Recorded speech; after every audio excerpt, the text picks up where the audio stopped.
Hello there! So you may have heard that I recently dropped an EP. It's called To Mend the Sun, and it's out everywhere for you to listen to with your ears. In this little series thing, I thought I would just sort of take you behind the scenes of the tracks, deconstruct the different parts, and talk a little bit about the process, the thought process, the actual process of making the song, and the ideas, and just sort of hopefully give a little bit of insight as to how the songs become what you end up hearing on all the streaming platforms and all that. Okay, so the very beginning, the song's core really was the main synth that started the entire thing. It was originally the synth called Electron Organ that I found in this plugin called Omnisphere. It's really bright and loud and airy, I think. And when I sent it over to Cole, he actually thought it would be better to have it sort of pulsate. So he found a similar synth that fit the mix a little bit better. And I really love how it came out. This is how it sounds on its own.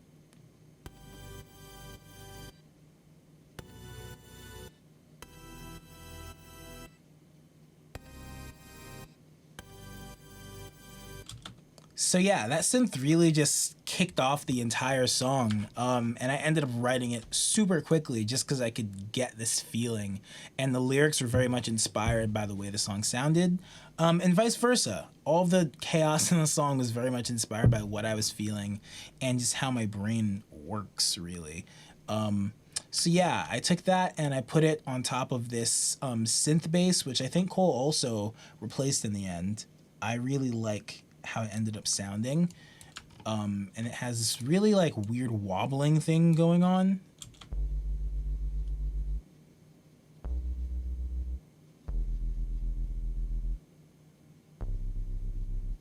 Yeah, so when you stack that along with the synths and the 12 vocal tracks I recorded, it's really intense. This is what the synth sounds like with the bass.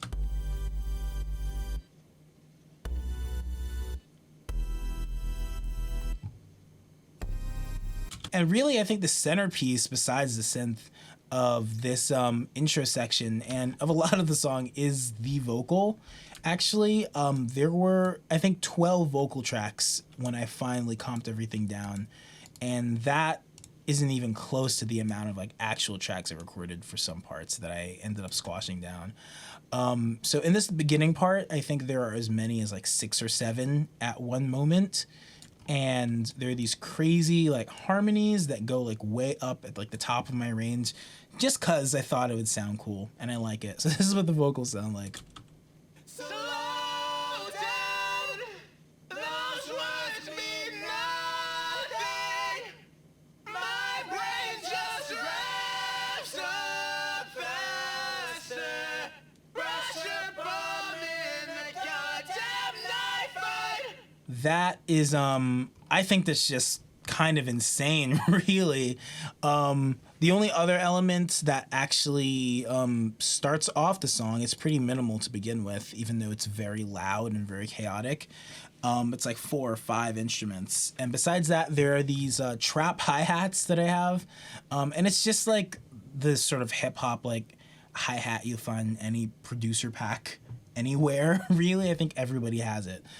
I was going for this really scattered sound. An artist I really love, Lido, does that a lot in his songs, where he'll have these super wide panned hi-hats just left and right flying all over the place.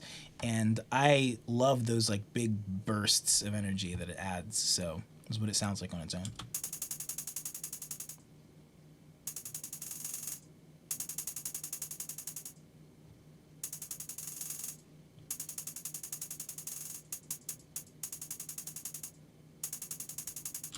So the verses, there's a whole lot of fun stuff happening.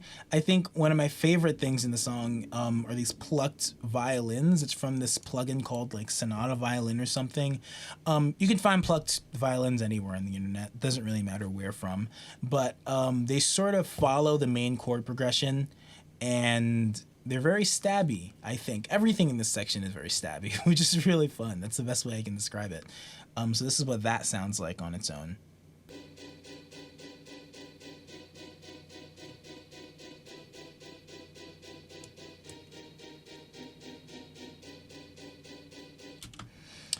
So yeah, I really love the sound of that. It feels a lot like a movie or something. It's very kind of cinematic in a way, but also a little like quirky, I think, if that's the right word. So that was a lot of fun. I really enjoyed messing around with that. Reminds me of like 9 in the afternoon or something like that. As far as the rhythm section for the bass, I switched from this synth bass in the beginning into a straight up just bass guitar.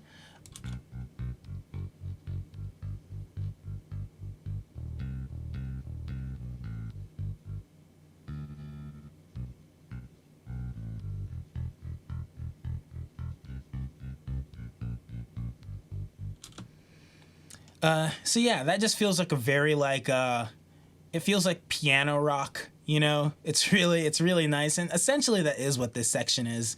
It's inspired by a lot of really like fun piano rock stuff. As you know, I love Panic at the Disco. I was also drawing a little bit from bands like the Hush Sound or like Dresden Dolls, stuff like that, where they really just go ham on those keys. There aren't any actual keys in the song, but that was sort of the vibe I was going for with everything else built around it. I originally had these like sort of boring like programmed drums. I mean, they worked well enough, you know, they had the groove I was going for, but when I sent the song over to Cole, he said, "Hey, I could do live drums for this if you want. You know, I think that'd really like do a lot for it." So I was like, "Oh, okay, yeah, you do your thing." Cole's a very talented drummer, and I completely trusted him to kill it on this song. And kill it he did. This first like minute of Pressure Bomb is one of my favorite sounds in the world. And a lot of it is because of these drums.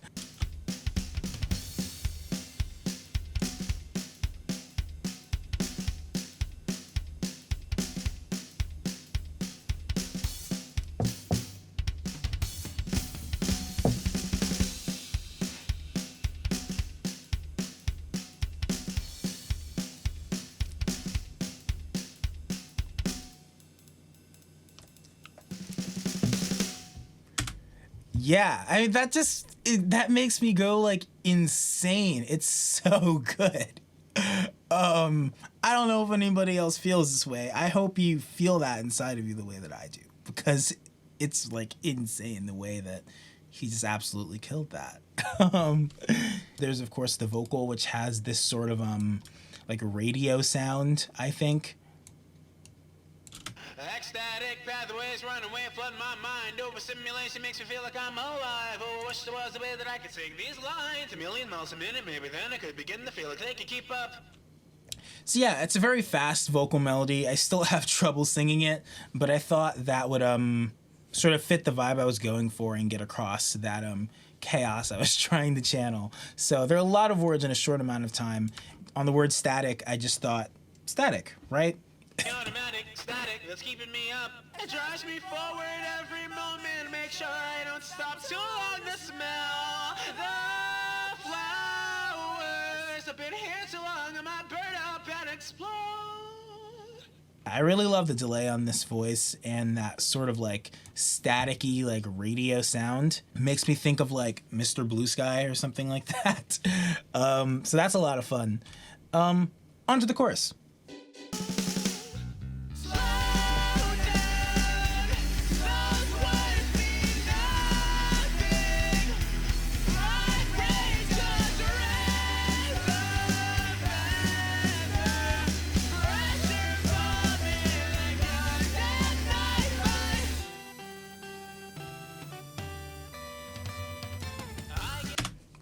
Yeah. The chorus is like one of the most just like high energy things I've ever done. I think the first album had some pretty high octane moments, but this is definitely like the peak as of yet for my discography. A lot of it is, you know, again, that synth. It's still like pulsating the way it did in the first verse, but it sort of has this melody.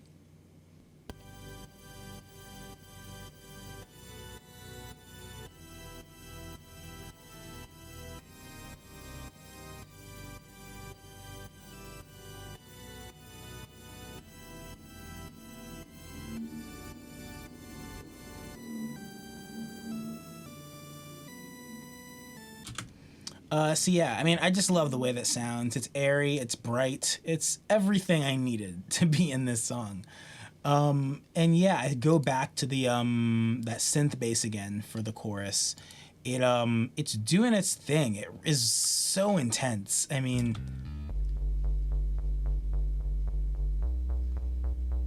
it almost sounds like a video game synth or something like that. Like it's very very retro sounding. I think a lot of the instrumentation here.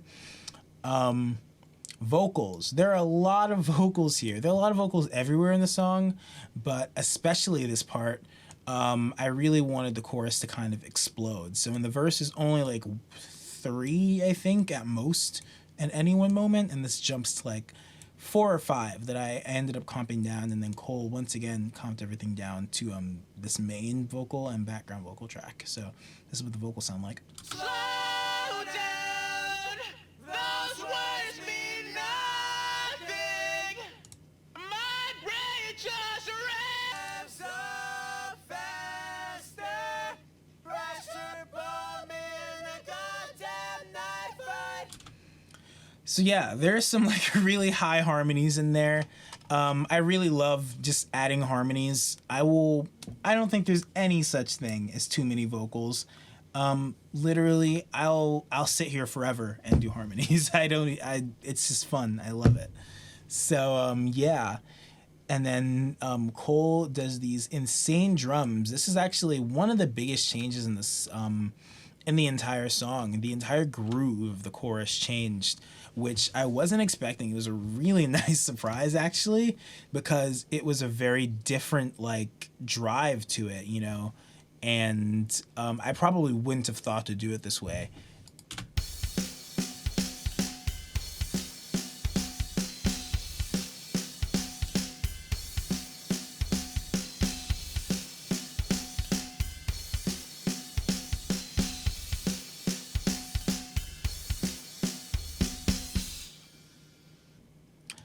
Lastly in the chorus is the rhythm guitar. This was the first time I ever recorded live guitars for any song. I literally, when I started the song, I did not own a guitar.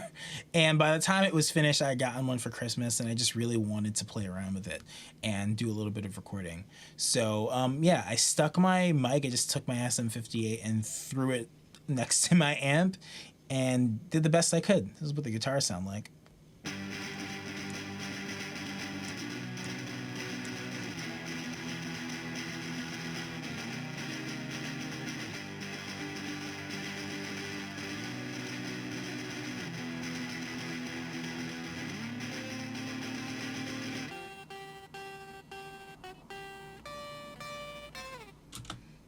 So yeah, that's just like 2 guitars, just one played a little bit lower down in the neck, one a little bit higher up, and stacked together so they harmonize. And then this lead line in between the chorus and the next verse sort of pans left and right, which is a lot of fun.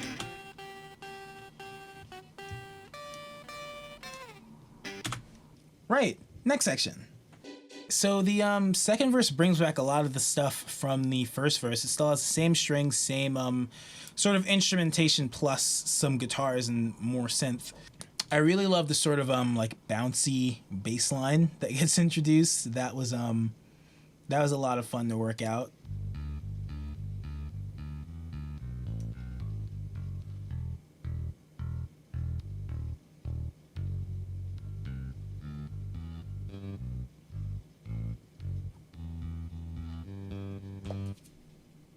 And cuts out. Another cool thing about the second verse is the guitars that come back. There's a little bit of rhythm guitar there, just 2 lines sort of stacked on top of each other. Starts in the left ear, then both.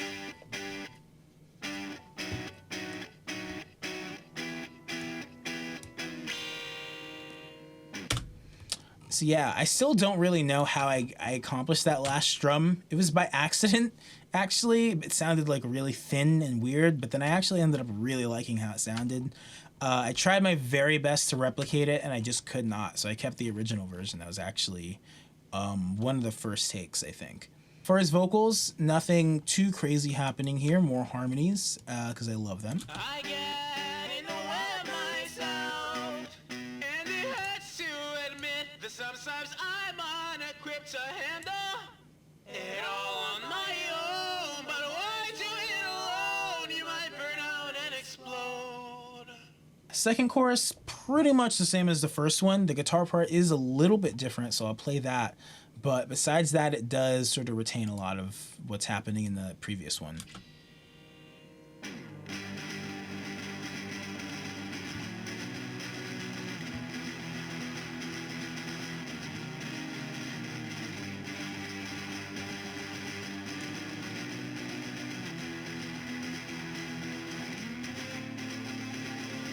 So yeah, it has this big build and then drops right into the bridge. So the bridge has a whole lot of things happening. I'm just gonna play it real quick, and then I'll go through the various moving parts that make it what it is. And at the end of my days, realizing I made a man who one day could be mine. Because that vision of sleep at night, or just to breathe, or just to breathe. I love this bridge. It's a lot of fun. It's a little bit inspired by like Welcome to the Black Parade. Weirdly enough, there's this part where it's like, on and on we carry through the fears. Yeah, and that's sort of like where I got a bit of inspiration for the chords happening here. The synth here is sort of like an organ, pretty much, but more synthy. So this is what that sounds like here.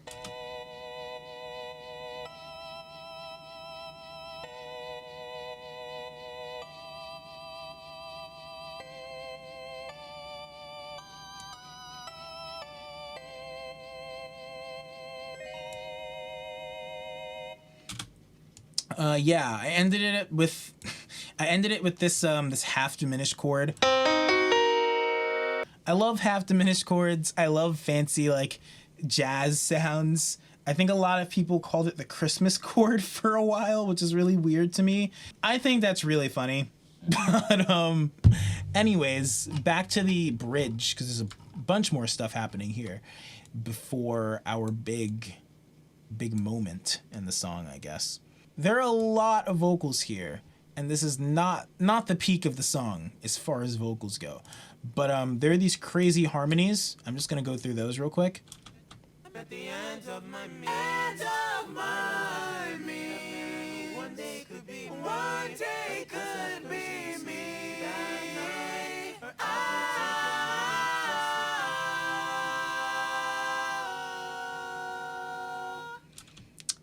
So yeah, that's one of my favorite things. I love like that big sort of acapella thing. I mean, obviously it's not actually acapella, but there are, I think, maybe 6 or 7 vocal melodies going back and forth with each other. There's these sort of 3 or 4 underlying like, you know, melodies for the main top line, and then there's these big like ah. So all that stuff just follows the chord progression that's happening with the organ and everything else and the strings. And I love it. I think it's so much fun. It's a great time. And then the drums sort of have this nice like hi-hat groove going. Crash. Crash.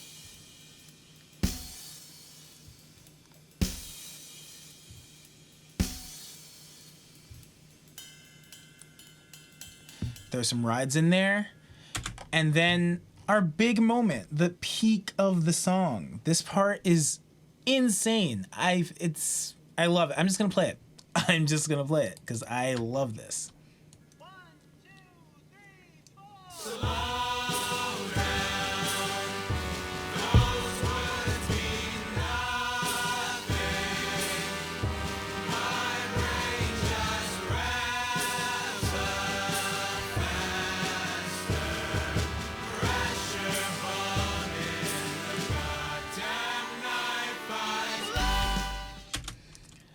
So yeah, that is our big big moment. In the original project file, I have it marked as kickline chorus, because that's sort of the thing I was going for, is this big Broadway moment.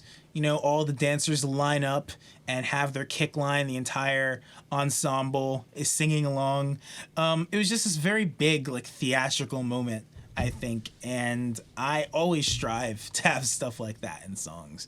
So yeah, it's really only a couple of elements. There's the brass section, which is 4 trumpets and a bass trombone.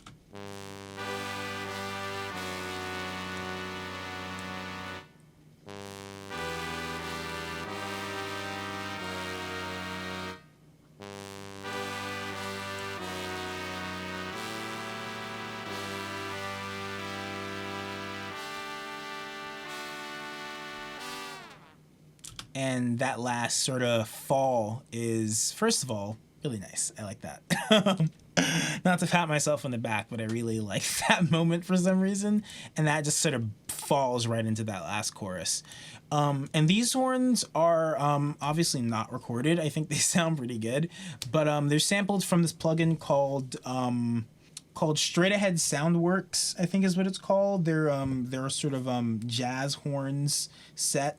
And that's like one of the best purchases I've ever made. It was on sale for like a ridiculous price, and I had to pick it up because I use horns in the majority of my songs at this point. So I just thought I gotta have good horns, and I love the way these sound. There are all these vocals that eventually were comped down to just these 2 sort of like left and right things. So this is one of them.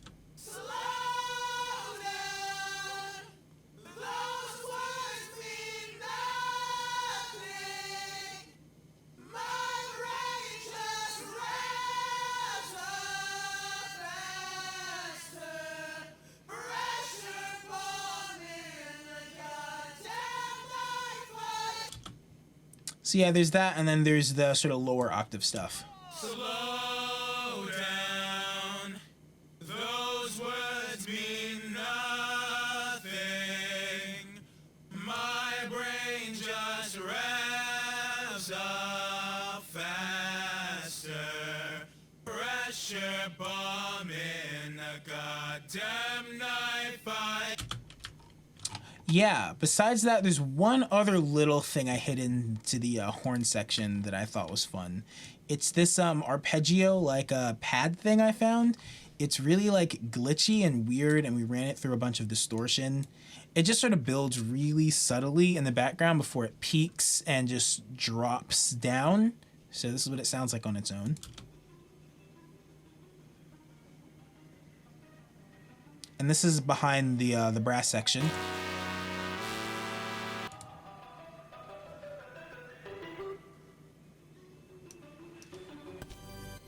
And then right into that last section. So the idea behind that is I just wanted it to sound a little bit less organic. I thought it maybe was a little bit, not enough. The whole idea with the song is that it's very over the top and there's a lot happening. So I thought just having the brass section and vocals didn't seem like quite enough. So that really added what I felt like it needed. Last chorus, a lot of it is the same, but there are a couple of little things that I threw in just to give it some variation versus the beginning of the song. There's this synth line where I added a bunch of just wild melody stuff. One of my biggest inspirations for a lot of the synth stuff in this song was stuff off of Danger Days by My Chemical Romance, especially like Planetary Go and Bulletproof Heart, stuff like that, where there are these crazy synths just all over it.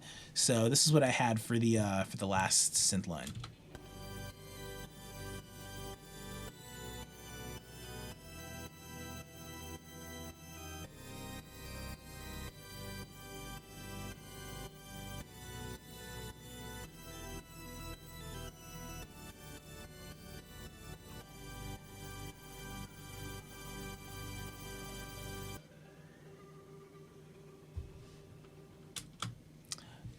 So yeah, that just gets like really crazy. It's like going all over the place. There's like modulation in the chords, very subtle, but I love that stuff. For the background vocals, there are a couple of extra bits I threw in there. It's very like early 2000s sounding, I think, with these like ah vocals. It sounds like this.